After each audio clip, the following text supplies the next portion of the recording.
ሰላም የተከበራችሁ ውድ ቤተሰቦች በያላችሁበት ሰላማችሁ ይብዛ። እንዴት ናችሁ? እግዚአብሔር ይመስገን ደህና ነኝ። ዛሬ ይዤላችሁ የመጣሁት ራሳችንን ለምን እንዋሻለን ነው። ሰዎች ውሸት ሲባል አብዛኛውን ከውጭ ያለው ውሸት አብዛኞቻችን የሚመስለን እንደዚያ ነው። ነገር ግን አብዛኛውን ጊዜ እኛ ሰዎች ራሳችንን የምንዋሸው ውሸት ይበልጣል። ስለሆነም ይህ ራሳችንን የምንዋሸው ውሸት ካላወቅንበት በጣም አደገኛና አጥፊ ነው። ስለሆነም እናንተ እኒህን ምክንያቶች በማወቅና መፍትሄውን በማወቅ ወደ ትክክለኛው ማንነት እንድትመለሱ ይረዳችኋል። ስለሆነም እነዚህን የምንነግራችሁ ነገሮች በትክክል ከተገበራችሁ እንደኔ ከተወሰነ ስቴፕ ወደ ሆነ ስቴፕ ትሄዳላችሁ። ስለሆነም የመጀመሪያው ምክንያቶች ምንድን ናቸው? ራሳችንን የምንዋሽባቸው ምክንያቶች ምን እንደሆኑ በትክክል ልንገራችሁ።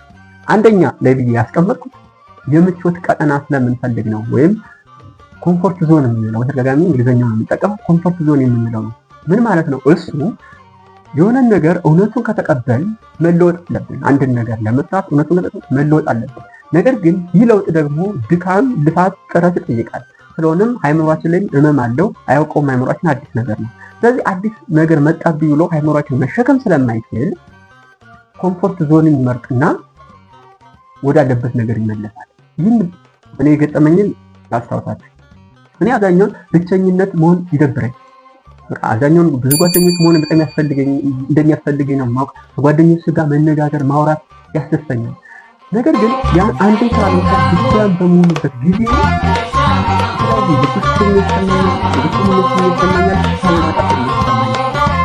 ያ ነገር ግን አሁን ላይ ሲገነዘበው ራሴን እየዋሸው እንደሆነ ገብቶኛል። ስለሆነም እናንተም ይህን ካለባችሁ ከዚህ ነገር እንድትወጡ ይረዳችኋል ማለት ነው። ሁለተኛው ነገር የማንነት ግጭት ወይም ኮግኒቲቭ ዲስኦናንስ የምንለው ነው። ይህ ምን መሰላችሁ? የማንነት ግጭት አብዛኞቻችን በራሳችን የምንለው ምን አለ? እኔ ጎበዝ ተማሪ ነኝ፣ እኔ ጎበዝ ሰራተኛ ነኝ፣ በቃ እኔ ጎበዝ ነኝ እንላለን። ነገር ግን ይህ ያን ስራ በደንብ እንዳንሰራው የምንሰጠው ምክንያት ነው። ምክንያት እንደረድራለን። የሆነ ነገር ማቴሪያል ስለተበላሸብኝ ነው፣ ይሄ ነገር ይሄ ስለሆነብኝ ነው ይሄን የማልሰራው፣ አሁን ማረፍ ስላለብኝ ነው ይሄን የማላደርገው ምናምን ያን ሰበብ እንሰጠዋለን። ይህ ደግሞ ራሳችንን በጣም እንድንዋሸውና በህይወታችን ውስጥ ውጤታማ እንዳንሆን የሚያግደን አንድ ነገር ወይም ምክንያት ወይም ሰበብ ይፈጥርብናል። በዚህ ጊዜ ራሳችንን እንደዋሸ ነው ይቆጠራል። ሶስተኛውና አሁን የምነግራችሁ ግን በጣም ወሳኝና በአካባቢያችን ላይ በተደጋጋሚ የሚስተዋልና እኔንም እስካሁን ድረስ እያስቸገረኝ ያለ ነገር ነው። ምን መሰላችሁ? እሱ በማህበራዊ እይታ ማለት አካባቢያዊ እይታ ወይም በኢንቫይሮንመንታችን፣ በትምህርት ቤት፣ በአካባቢያችን፣ በስራ ቦታ፣ በተለያዩ ሁኔታዎች ሶሻል ኢሜጅ። ይህ ምን ማለት መሰላችሁ? እኛ ሰዎች ራሳችንን ከሌሎች ፍጥረታት ሁሉ ከፍ ብለን እንደተፈጠርን እናውቅና ከዚህም ደግሞ ከሰዎችም ከፍ ለማለት እንፈልጋለን። ይሄ በጣም ነው የሚገርም ማለት አሁን ሳስበው እናንተ ሳስቡ የሰው ልጅ ራሱን ዝቅ አድርጎ ማየት አይፈልግም። ከሰዎች ዘንድ ከፍ ብሎ መታየት ይፈልጋል። በዚህ የተነሳ ከውጭ ላይ ትልቅ ስራ እየሰራ ያስመስላል። ትክክለኛ ኮምፎርቴብል ጥሩ ህይወት እየኖረ የተለያዩ ነገሮች እንደሆነ ያስመስላል ራሱ። ነገር ግን ውስጥ ግን የሚሰራው ስራ ራሱ ያውቀዋል።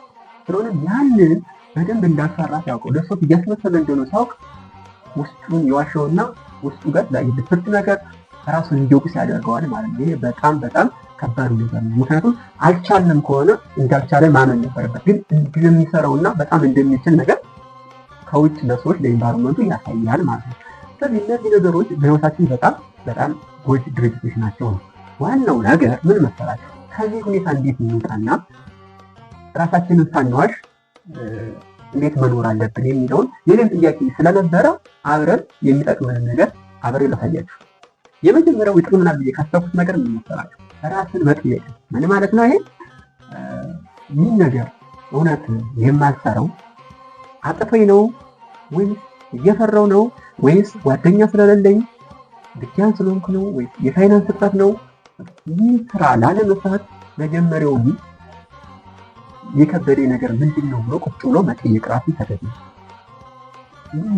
ምላሽ ካገኘን በአእምሯችን ካወቅነው በኋላ የገንዘብ እጥረት እንኳን ለምሳሌ ቢሆን የምንሰራው ስራ አብዛኛው የገንዘብ እጥረት ቢኖር ያን ገንዘብ ከየት ላገኘው ብሎ መፍትሄ ማስቀመጥ። ለምሳሌ የጓደኛ እጥረት ቢሆን አብሮኝ የሚሰራ ጓደኛ ማን ሊሆን ይችላል ብሎ በዝርዝር ማስቀመጥ። እንዲሁም የተለያዩ ነገሮች ከሆኑ እነዚያ ችግሮች ዘርዝሮ ራስን መጠየቅ ራሳችንን እንዳንዋሸው ከሚያደርጉን አንድ ጥቅሙ መካከል እሱ ነው። ሁለተኛ ደግሞ ያን ልንሰራ ያሰብነውን ድርጊት በትንሽ መጀመር ማለት ጠቅለል አድርገን በብዛት አለመጀመር።